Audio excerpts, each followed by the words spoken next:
Tell you what, 6 months in, Steve, and here we are turning back on the campaign promises, and we bombed Iran on behalf of Israel. Yes, it was on behalf of Israel. We're entering a nuclear war, the World War III, because the entire world is going to erupt.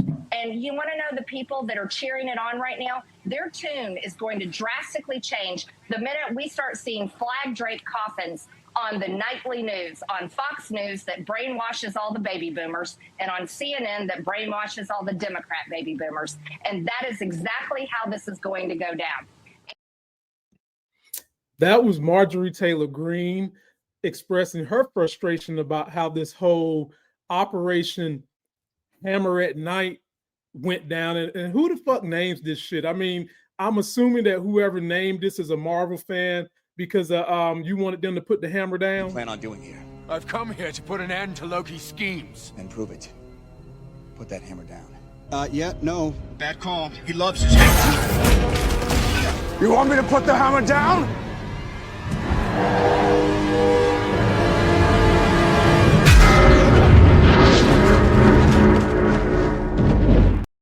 Well, yeah. And you see how everybody got flattened when that hammer got put down?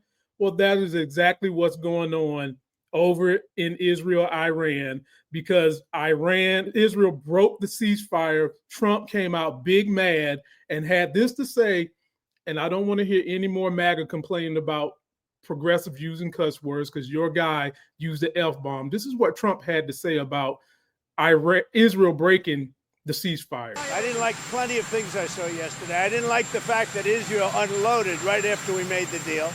They didn't have to unload. And I didn't like the fact that the retaliation was very strong. But in all fairness, Israel unloaded a lot. And now I hear Israel just went out because they felt it was violated by one rocket that didn't land anywhere. That's not what we want, I'll tell you. And I'm telling you, I'm not happy about that, Israel, either. Well, again, I hardly ever agree with Marjorie Taylor Greene, but she was right. And dare I say, Trump looks good in this blue and no makeup. He needs to quit putting on that fucking orange pumpkin makeup. His hair actually looks better this morning, and that blue looks good on him, but we're not going to claim him in the Democratic Party. But what did we say, or what did I say yesterday? And then I got flooded with MAGA all over the place talking about what Hillary, what Biden, what Obama would, could have, should have said they would do. But what I do know is that Obama had a ceasefire agreement in place with Iran. And because Trump had such a hard on to be Obama, he ripped that shit up and then got goaded by Benjamin Netanyahu milk, just like he wanted, to get America's ass involved. And y'all just heard Marjorie Taylor Greene co-sign what I said, MAGA. So make sure when you start replying, you mention that Marjorie Taylor Greene said it too, because it's the truth. We should not have tried to use strength to make peace. We should have tried to use our dollars to make peace with Israel, because we basically arm them with everything. We give them all the money to do everything, and we are giving them money, and then we're helping them bomb their enemy when we should keep our noses out of this shit. But today, Israel decided that they are going to retaliate, and now Iran, who MAGA, y'all said it before, if someone attacks you, you have the right to retaliate. Don't try to jump out the bubble now and go back on your word. Iran is threatening to retaliate by shutting down the Strait of Hormuz.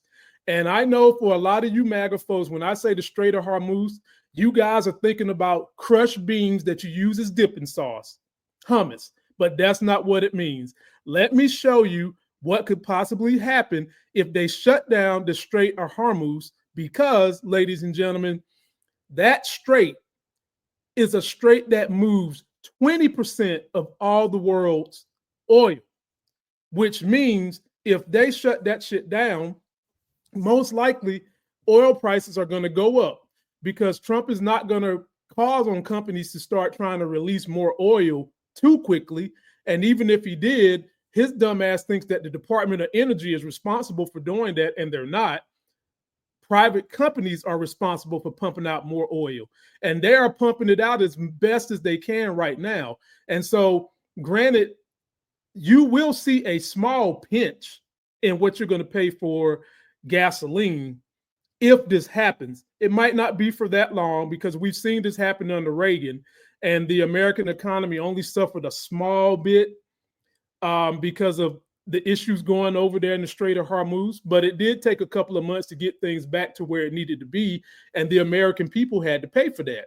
And this is what's going to happen again because Trump could have used a different way to get his point across to Israel and to ceasefire over there, but he wanted to go in with Operation Warhammer, and now we might be drawing into something that's going to hurt the economy, hurt military troops, and then just drag out more deficit that we'll have to pay when we should just be cutting Israel off, period, to force them to do what they need to do.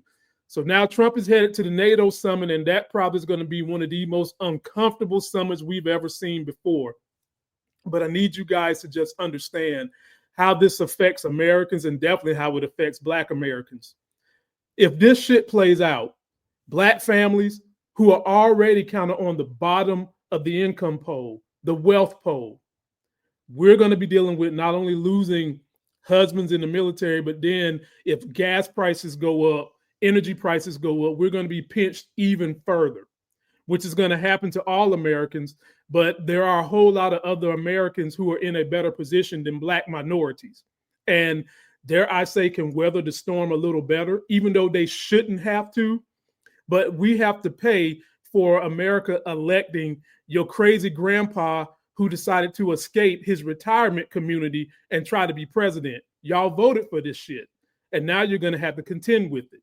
And all I can say is for those of you that believe in praying, say your prayers. But I think that with prayers, you have to have actions.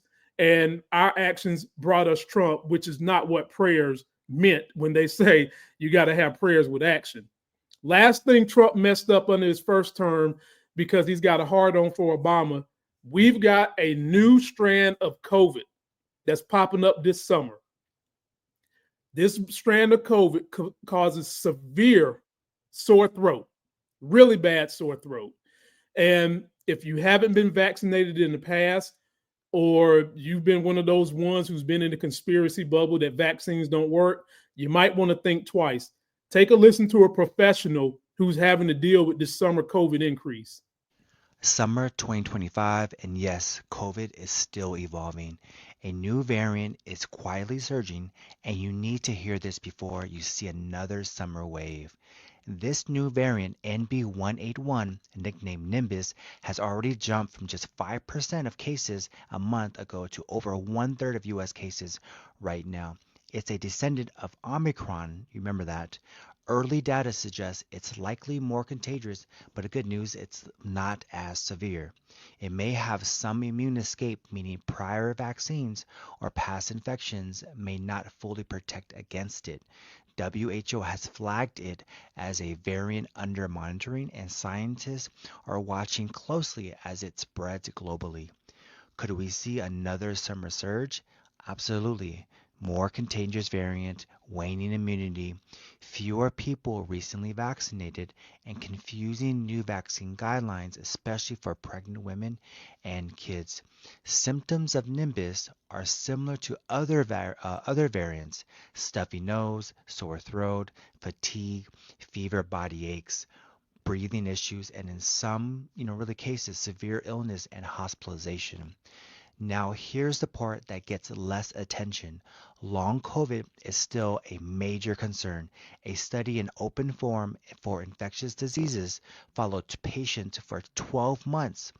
Physical recovery improved around 3 months, but check this: mental health, depression, anxiety, brain fog often took 9 months or more to improve. 20% of patients still reported poor quality of life after 1 year. In another study in the Journal of Medical Virology, looked at patients 3 years after infection. 20% still had at least one symptom, like shortness of breath, fatigue, insomnia, loss of smell, or anxiety. Even worse, those who were hospitalized during the initial infection face a higher long-term risk of death. These studies are now painting a clearer picture. Long COVID isn't rare, it's real, persistent, and So there you have it, ladies and gentlemen. It is important that you get your ass out the bubble and protect yourself. And again, how does this affect Black people? We are some of the most underserved folks in all the country. And if we're not getting the vaccine properly, we are basically spreading it. And we need to raise awareness on COVID because it's never really disappeared. It died down, but it hasn't gone away. And I need all Americans to go out there and get this vaccine because I don't want to see any of y'all sick. I disagree with a bunch of you MAGA folks, but unfortunately, the Democrats are always the ones having to vote for the best interests of everybody while y'all sit there and vote for the best interests of what makes Democrats upset.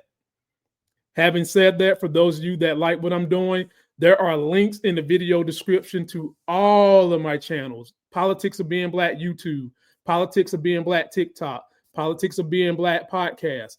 I team up with a very, very up-and-coming hot superstar in TikTok named Claire. We formed each other like Voltron to be the Claremont Show. We have a podcast. We have a YouTube. We have a TikTok. She has an individual TikTok.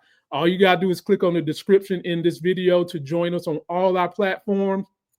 We're going to go live today. If you want to catch us on the Claremont Show, please do. Please share me. And we're out till that next Sexy as Hell Politics of Being Black video.